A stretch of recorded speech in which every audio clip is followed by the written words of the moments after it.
भीष्म पितामह जी जब आखिरी में बाणों की सैया में पड़े, 6 महीना व्यतीत हो गए, जब देखा भगवान ने कि अब अंतिम होने वाला है ज्ञान का सूर्य, तो युधिष्ठिर जी से कहा चलो ले लो चल करके ज्ञान, नहीं ऐसा महात्मा युगों में पैदा होता है। भीष्म जी बड़े महात्मा, अखंड बाल ब्रह्मचारी, परम ज्ञानी।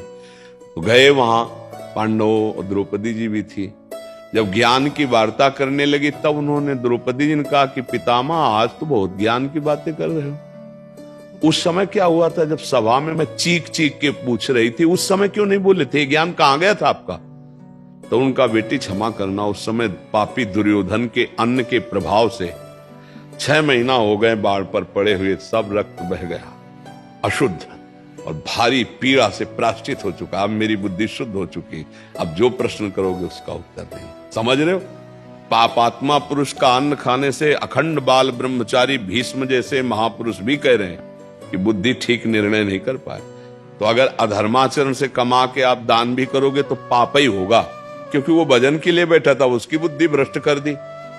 तो पहले तो तुमने पाप किया, पाप की कमाई दी तो उसकी बुद्धि भ्रष्ट हो गई, और डबल पाप। पाप से कभी धर्म नहीं होता।